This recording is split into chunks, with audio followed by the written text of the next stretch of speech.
Hi. So today I wanted to talk about the part of game development that people don't always talk about. And that's the fact that being creative is hard. It's hard. So if you're not picking it up over the mic right now, that's my kids running around upstairs and going crazy. Now, here in the video I'm going to cut in, but this is where I work. This is this is my workspace. It's not glamorous, it's not pretty. I got a computer, I've got a tablet, I have a little bit of space, but anytime something comes up, we have company, we have people come over, I've got to move my office space out of the way.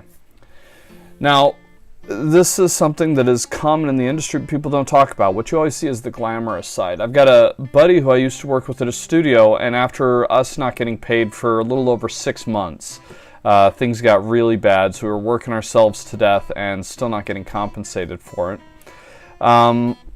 We started working on projects on the side, and what it was is he would come over and we would hang out and start trying to do development, and it was not glamorous. It was in a basement that had been flooded out a couple months before. The carpet had been torn out on borrowed machines that didn't work really well, and guess what? That's part of the creative process. I see their stuff now, and they have this very amazing public image where they seem very professional, very together. They are constantly reaching out to their community. They're very creative, and it's just amazing stuff that they're doing, and I'm not taking anything away from that. That's fantastic, but that's not the whole story. Talking to them, they also are, as soon as they're done with their day job at work at a large AAA studio, they're going home to wife and kid, and they are trying to work in the evenings on their own creative stuff. And it's not easy. It is hard. It takes effort. Even something like this. This is a cheap and still falling apart into pieces computer that I got years ago at a time when I was trying to work on projects too. I had signed a non-compete that was so strict, now it's definitely an illegal document, but at the time was so strict, said I could not work on artwork outside of the studio I was working for.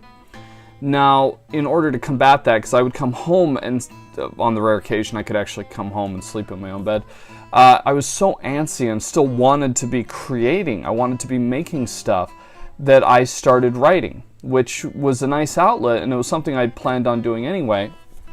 But I started on a computer that I bought for like $25 off of somebody from Craigslist.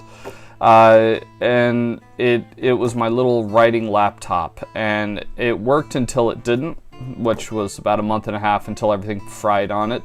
And then we bought this little cheap computer for, I think, $120, which at the time was a big investment. It was a lot of money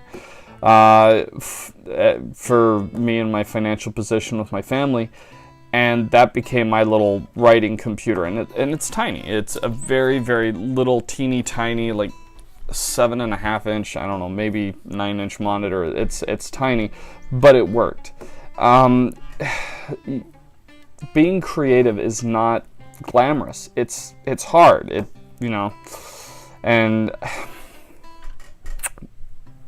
even now as I'm talking, I'm coming in from outside. I just got done mowing my front and back lawn. I'm trying to take care of my family. I had a long day at work yesterday at the college. I had meetings. I am active in the community. We get worn out as developers. You get very tired. You get very discouraged. I suffer with depression. I suffer with bipolar disorder. I have anxiety and panic attacks. I am scared to death of people. Even as I'm recording this, I'm already feeling like I'm screwing this up. I'm probably still going to keep this because this is an episode about honesty, about kind of full disclosure, but I am scared to death about putting myself out there, which seems contradictory to my career choices. I teach at a college, I do regular talks, I'm active in the community, but every day I come home and I'm having anxiety and panic attacks, and I come down to this little basement with no lights, no windows, and I freak out for a little while until I can calm down enough and get absorbed in the creative process. And then I go upstairs, I help make dinner, I spend time with my family, put them to sleep, and then come back down and work. And that doesn't sound very healthy, because in some cases it's not. But that's part of being creative. It is a rough lifestyle. It is something that you have to be passionate about. If you come home and you can't stand the thought of making something, this probably isn't going to be the career for you. This is something that you have to love. You have to be passionate about, because it's something that is a lifestyle choice. You are a creative, and you're kind of always lit. You're always writing down stuff. You're always making things. Even around my house, I have to be building stuff. I don't understand all the time individuals who like tearing stuff down. I don't understand the whole concept of being a troll on the internet. Why you would go in and take something that somebody's worked so hard to develop and just tear it apart for no other reason than for your own personal joy or gratification, I guess. But I like to build stuff. That's part of being a creative. I want to contribute something to the world. Now, that doesn't always mean I'm successful. I have a lot of failures. Here's some video of our garden. When we left on the trip, it was doing good. We had some struggles. I had to take out a lot of the cucumbers because of bacterial wilt. I had to take out our squash and zucchini because of the vine borers that were killing them. But for the most part, things were well. And when we came back, there had been such a massive amount of rain and wind, which is kind of ironic considering the last episode talking about deserts and how difficult it is to grow things there. Well, even places with moisture, there's still difficulties. But we came back and stuff was just dead. The corn had been blown over because of the high winds. The super high amount of water killed off the potatoes and some of the other plants, knocked things down. Yet again, the tomatillos and all of our black beans and pinto beans died. And more of the bacterial wilt killed off the cantaloupe in front. The strawberries have been decimated. I mean, it was bad. And it's nobody's fault. It's just kind of what happens with nature. But it's hard. Things are difficult, and we don't talk enough about that. I don't think there's enough support. People come in, I think the same way that they do with marriage, and so that's on my mind too, because we were actually out visiting family for a wedding. But marriage is hard. Marriage is very, very difficult. It's not something that, you know, we have this concept in marriage, as we do in being creative, being a game developer and other places, like as soon as you get there, you've made it. It's a goal. You've gotten there, and now it's going to be, you know, sunshine and flowers. But marriage is hard. Marriage is messy. Families are difficult. Wake up. Guess what? First thing I have to do, I have to change the baby's diaper, and I go and get my kids and help clean up the disasters they created by me sleeping in a few extra minutes. Getting everybody food and then cleaning up the disasters after that. And that's life. That's part of it. It's messy. Marriage is not easy. But the places where people are successful, either being creative or with their families or in marriages, is when you come in with expectations that it is going to be work. When you understand that this is going to be a difficult process. And it is a process. I don't get things right the first time. Even with the book that I was talking about. I had that book written in 3 months. And it was ready, I thought. And then I had my wife read through it and give me feedback.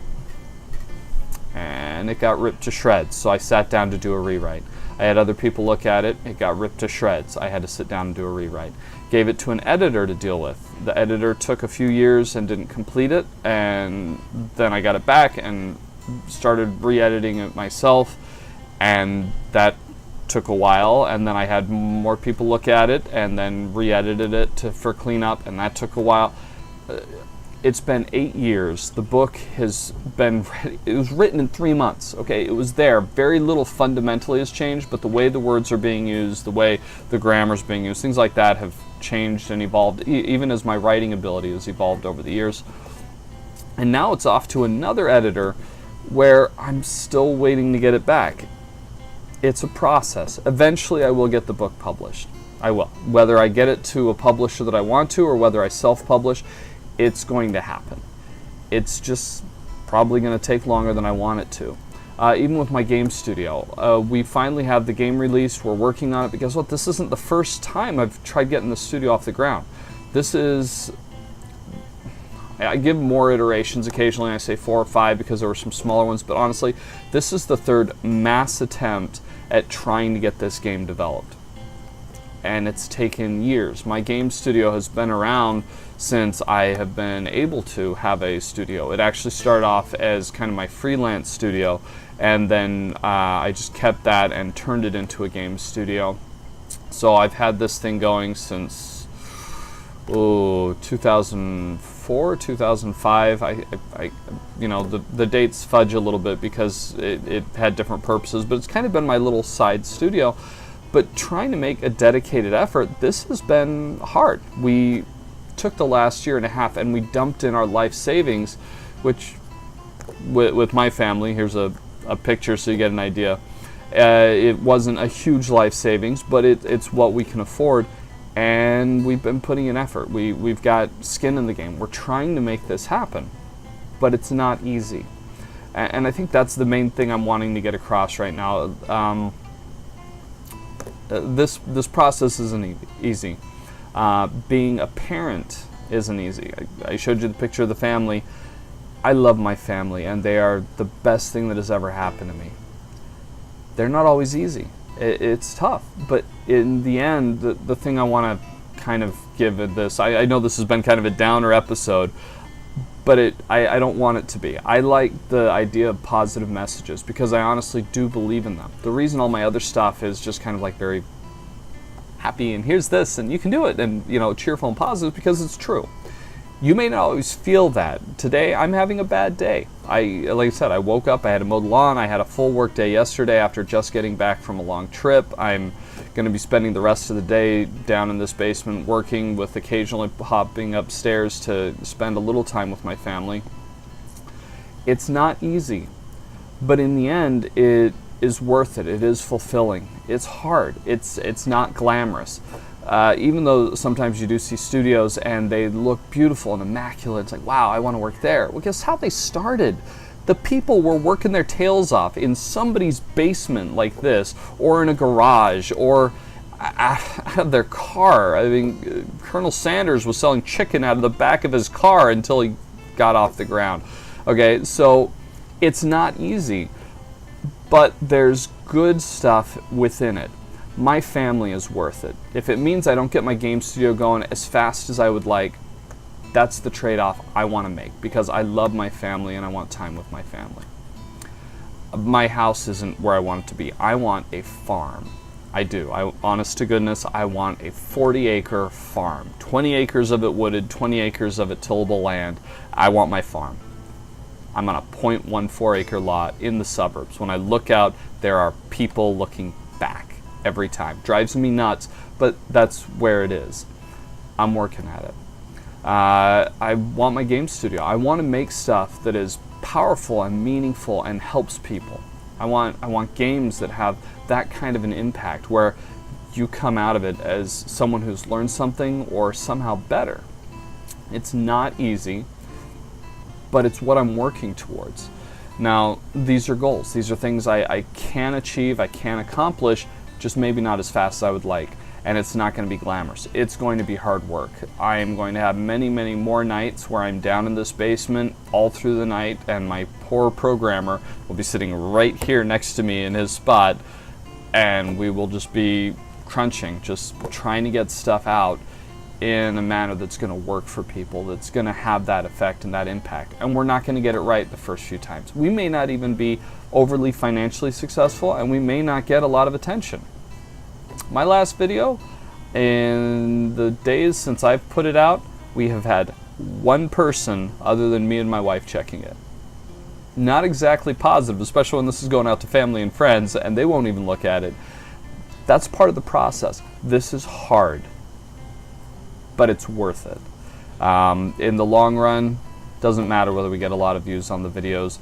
What matters is that we're making the effort, that we're making the attempt, that we're being creative, that at all points we are bringing something into the world. We are making things that we hope will have a positive impact. And that's what's important to me. To you, it may be something else. Maybe you are drawn to doing different types of work. Maybe it's different types of creativity. But know, going into it, that it is work, that it is effort. Similar like the example I gave about marriage. Marriage is not easy, but it's worth it. Children are not easy. But my kids, and I'm looking up because they're right up there, probably playing Minecraft even though they've been grounded from it today. It's not easy, but it's worth it. So I'll leave you with that. I know this has been a much longer episode and definitely not near as fancy or as glamorous or as clean as the other episodes, but it is what it is. Creativity is hard. It is. And I'll leave it at that. See ya.